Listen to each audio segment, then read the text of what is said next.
अगर मैं कहूँ कि आज से 75 साल पहले जो हमारे पिताजी या दादाजी के समय का जो काल था, आपको सब इस बात से इत्तेफाक रखेंगे कि कोई व्यक्ति झूठ को बोलना भी पाप समझता था। वो बुजुर्ग आज भी विराजमान है, जिनको आज कह दें कि आप ऐसा नहीं ऐसा कह देना, तो वो उस बात को मना करते थे कि भाई मैं क्यों झूठ बोलूंगा। और इस 75 साल के अंदर ये आया कि झूठ आज कलाकारी बन गया, झूठ आजीविका का माध्यम बन गया और झूठ पे हम सब चलने लग गए। 75 साल पहले से लेके और आज से 1500-5000 वर्ष पूर्व तक जो हमारी सनातन संस्कृति थी, उसके मूल्य बहुत उच्च थे। उसको मुगल परास्त नहीं कर सके, उसको अंग्रेज परास्त नहीं कर सके। अंग्रेजों ने, जैसे हमने ये मीटिंग की है, वैसे उनके बुद्धिजीवियों ने ये मीटिंगें की कि आखिर हम भारत को कैसे परास्त करें, कैसे उसका पराभव करें। हम उनके विजेता जरूर है, लेकिन उनका हम कुछ कर नहीं पा रहे हैं। तो उन्होंने यही कहा कि अगर भारत की संस्कृति को नष्ट कर दिया जाए, उनकी मूल्य व्यवस्था को नष्ट कर दिया जाए, सनातन संस्कृति को नष्ट कर दिया जाए, तो भारत का पराभव अपने आप हो गया। और वो उन्होंने प्रयास किया। वो अपने पूरी जीवन में जब तक आज़ाद हुए, जब तक पूरी तरह से भारतीय मूल संस्कृति को, भारतीय सनातन को नष्ट नहीं कर सके। वो नष्ट हुई है आज़ादी आने के बाद। खेदपूर्वक कहना पड़ रहा है, लेकिन ये सत्य है। जितना सनातन आज़ादी के बाद नष्ट हुआ है, उतना उससे पहले नहीं हुआ था, क्योंकि वो सनातन हृदय में बसता था। हिंदू धर्म का अध्ययन करने के लिए जर्मनी, यूरोप से भारत विज्ञ आते थे।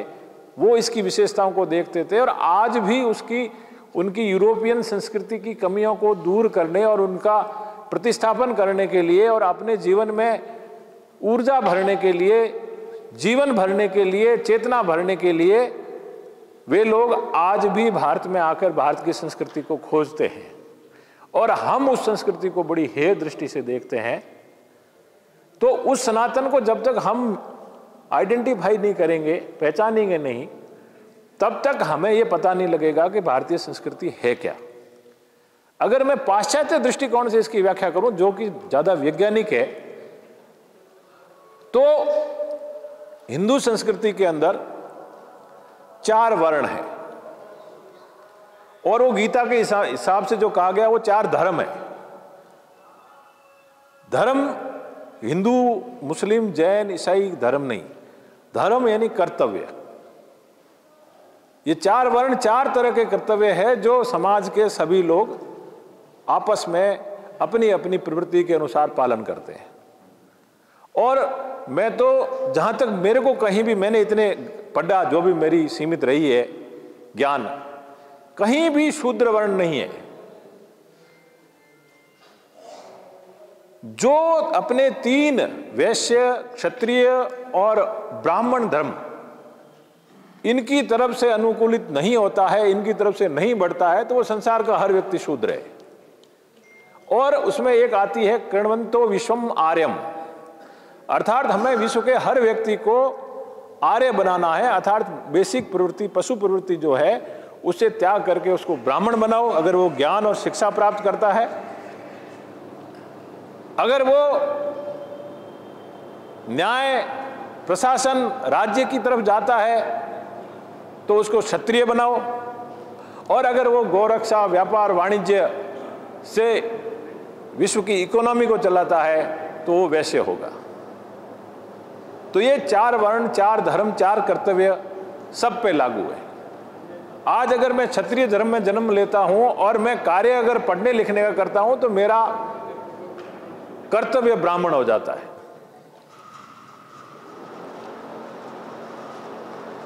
दूसरी इसका जो इसका प्रमुख गुण है, वो 4 आश्रम,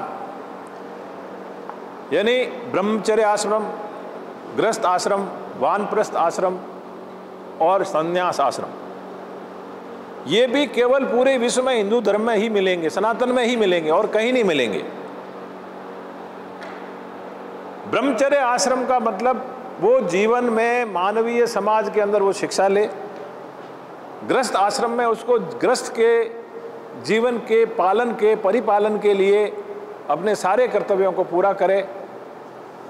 और आज हम जिस स्थिति में हैं 50 से 75 साल की उम्र, उसको वानप्रस्थ कहते हैं। और उस वानप्रस्थ में होता है कि हम समाज के बारे में सोचें।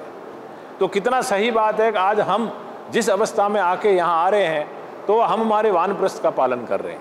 बड़ी सहज प्रवृत्ति है। इसके अलावा हमारे 16 संस्कार होते हैं। वो 16 संस्कार हमारे जीवन को चेतनामय बनाते हैं, गर्भधारण से लेकर अंतिम संस्कार तक। हर संस्कार ऐसा माना जाता है कि विश्व में चेतना जो है, उस चेतना का अंश जैसे ही गर्भधारण के समय शिशु के अंदर आता है, उस दिन वो ईश्वर का अंश बन जाता है। और उसको ईश्वरीय दिशा में बढ़ाने के लिए हम 16 संस्कार का पालन करते हैं। इसके अलावा हमारे पास में 8 विवाह है।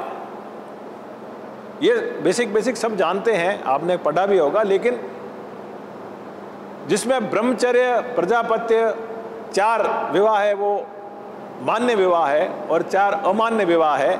लेकिन किसी भी संबंध को विवाह का रूप दिया है, चाहे किसी तरह का विवाह हो, वो अक्षुण्ण रहेगा, अभेद्य होगा, अकाट्य रहेगा। इसलिए आज उस संस्कार की वजह से भारतवर्ष में, पूरी दुनिया में सबसे तलाक की दर सबसे कम है। अब इतनी सारी अच्छी बातें हमारे सनातन में है, उसको हमने भूल गए और हम पाश्चात्य संस्कृति को अनुसरण करने लगे, जिसकी एक ही सबसे अच्छी व्यवस्था जो विशेषता है वो मैं आपको कहना चाहूँगा, वो है श्रम के प्रति अगाध श्रद्धा, जो कि हमारे वैश्य वर्ग में था, जो कि हमारे शूद्र कर्तव्य में था। सेवा, श्रम, उसके महत्व को सर्वोच्च स्तर पर रखना। और वो पूरे पाश्चात्य समाज में आज नंबर 1 पे है। उसके अलावा एक भी चीज ऐसी नहीं है जो कि हम उनका अनुसरण कर सकें।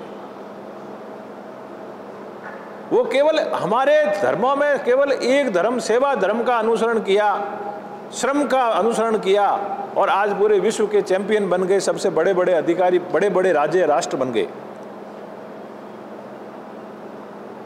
और हम हमारे ब्राह्मण धर्म को छोड़ के, हमारे क्षत्रिय धर्म को छोड़ के, हमारे मूल्यों को छोड़कर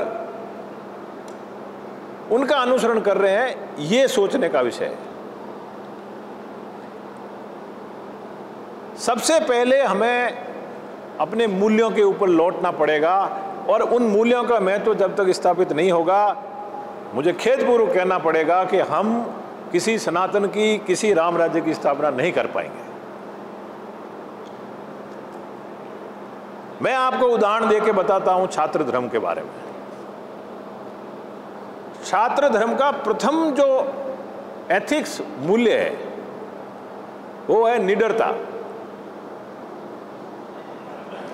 अब आप मुझे बताइए कितने की क्षत्रिय या कितने की छात्र धर्म को मानने वाले आज निडर है?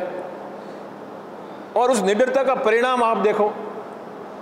यहां हमारे बीच में गोवर्धन जी बैठे, उन्होंने की निडरता का लेवल यह था कि उन्होंने किसी मुख्यमंत्री की परवाह नहीं की, जेल गए, जेल का भय नहीं किया। आज उस निडरता का परिणाम है कि आज वो यहां हमारे बीच में स्थापित है, हमारे बीच बैठे हैं और पूरी दुनिया उनको सलाम ठोकती है। हमारे छात्र पुरुषार्थ में हमारे क्षत्रिय अजीत सिंह जी को कैसे छुड़ा के लाए थे? अजीत सिंह जी को रूप सिंह जी की हवेली में औरंगजेब के अंदर, आगरा के अंदर, वहां उसको घेर लिया था और 30,000 की फौज भेज दी। रिकॉर्ड के अंदर लिखा हुआ है कि उनको जबरदस्ती उन राजकुमारों को लाके यहाँ मुसलमान बनाया जाए। और उसकी रक्षा के लिए सिर्फ 300 आदमी थे,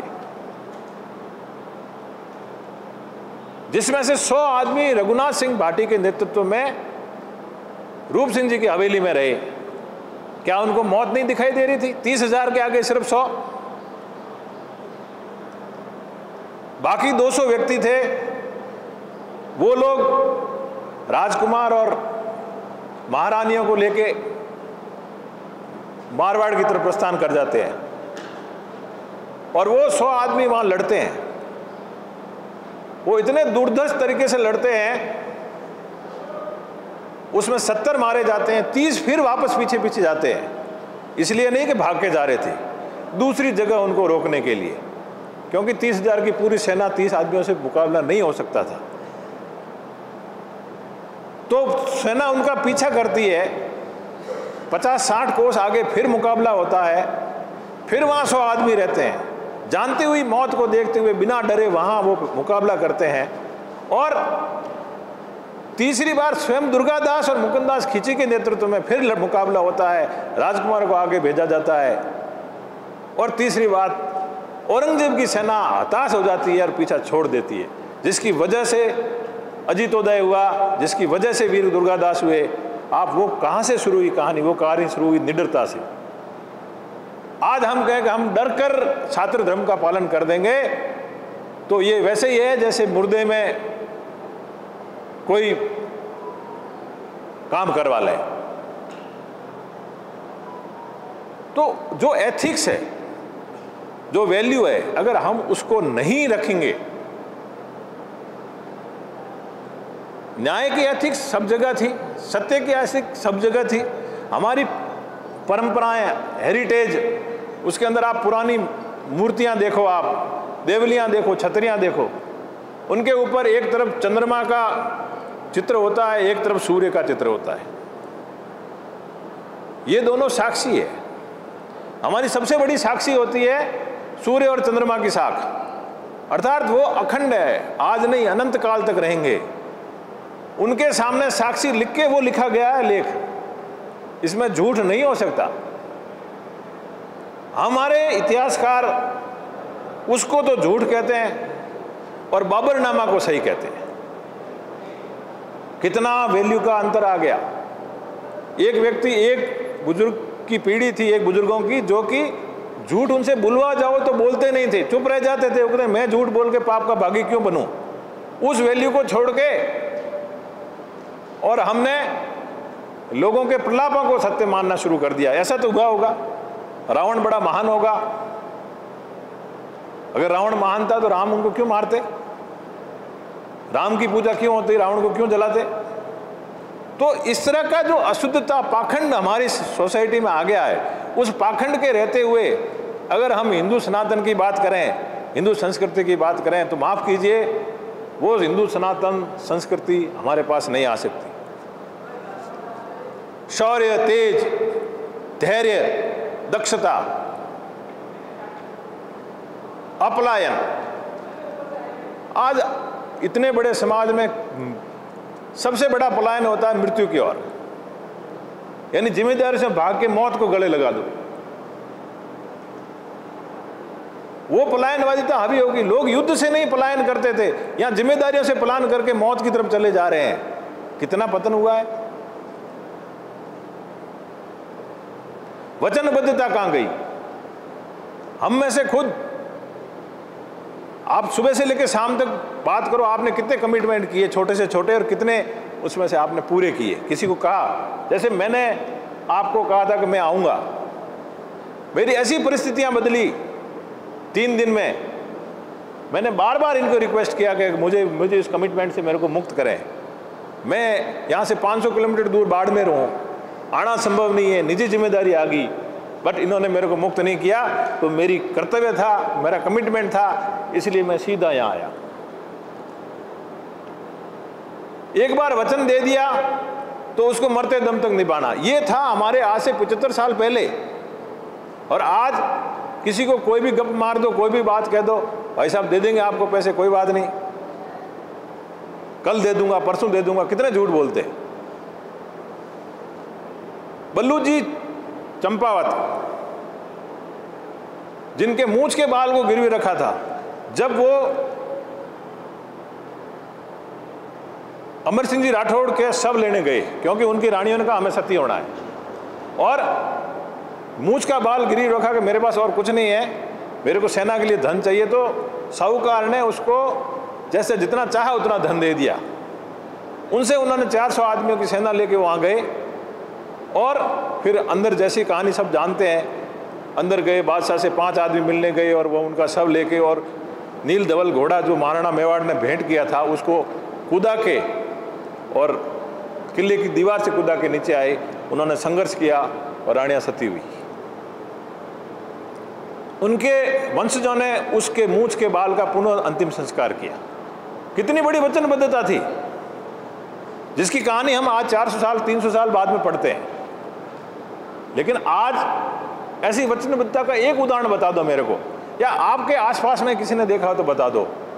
हम उस मूल्य सिस्टम को छोड़ के नए मूल्य सिस्टम पे आए हैं, जहां पाखंड इंपॉर्टेंट है, झूठ इंपॉर्टेंट है। अगर वो नहीं है, वो मूल्य नहीं है, वो मूल्य क्या थे? राम राज्य के जो मूल्य थे वो सार्वभौमिक मूल्य थे, यानी जो वो मूल्य थे वो यहाँ भी लागू होते हैं और दुनिया के किसी दूर के कोने में भी वो सत्य ही है। सार्वभौमिक, सार्वकालिक, आज से 5000 साल पहले भी वो मूल्य सही था, और 5000 साल बाद आज भी सही है, और आज से 5000 साल बाद भी वो मूल्य सही ही रहेगा। सार्वभौमिक, सार्वकालिक, सब पे लागू। तो वो मूल्य व्यवस्था अगर हम स्थापित नहीं करेंगे तो सनातन का स्थापना मेरे ख्याल से होनी संभव नहीं है। मैं आप सब लोग, बहुत लंबा सत्र चलेगा तो मैं ज़्यादा नहीं कहता, लेकिन मेरा ये मानना है कि आज की अगर हम सत्ता की राजनीति की बात करें तो हमें लीडरशिप चाहिए, और लीडरशिप के अंदर जितना कोटा था पाखंडियों का, जितना कोटा था बेईमानी का, जितना कोटा था होशियारी का, वो सब कोटा फुलफिल हो चुका है। अगर कोई आज नई राजनीति शुरू करना चाहता है, आज से 20 साल बाद की कोई राजनीति करना चाहता है, नई लीडरशिप में आना चाहता है, और वो सोचता है कि मैं इस होशियारी से, इस पाखंड से, इस झूठ से, कपट से, दंड फंद से, डिप्लोमेसी से, कूटनीति से मैं राज में आ जाऊंगा, लीडरशिप ले लूंगा, तो आई एम सॉरी, वो लीडरशिप अब शेष नहीं है। अब वो पुराने बहुत बैठे हैं, आपसे घाघ बैठे हैं, वो आपको जगह नहीं देंगे। लेकिन सच्चाई और आदर्श, कथनी और करनी में एक होना का जो विषय है, उस विषय पर अभी पूरा कोटा खाली है। अगर हम किसी नेतृत्व की भविष्य में संकल्पना करना चाहते हैं तो हमें बिल्कुल आदर्श नेतृत्व की संकल्पना करनी पड़ेगी। मैं इसको आगे कभी चर्चा हुई तो और भी विस्तार से बताऊंगा कि ऐसा क्यों होगा। लेकिन पहली चीज यहां से संकल्प लेके चलें कि हम बिल्कुल जो हम कह रहे हैं उतना ही करने के लिए, जो सत्य है सत्य के साथ रहने के लिए। ऐसा नहीं कि दावा तो करूं कि मैं समानता लाऊंगा और खुद के अंदर असमानता रखूं, दावा तो करूं न्याय करूंगा लेकिन खुद के स्वार्थ के लिए अन्याय के ऊपर छुप छुप के काम करूं। ऐसी राजनीति नहीं चलेगी, उसके लिए हमें कुछ करना भी नहीं है, और करोगे तो फेल हो जाओगे। इतना सब कह के, बहुत सी बातें हैं, फिर चर्चा में आएगी। मैं अपने वाणी को विराम देता हूं। आपने मुझे अवसर दिया, इसके लिए बहुत बहुत धन्यवाद।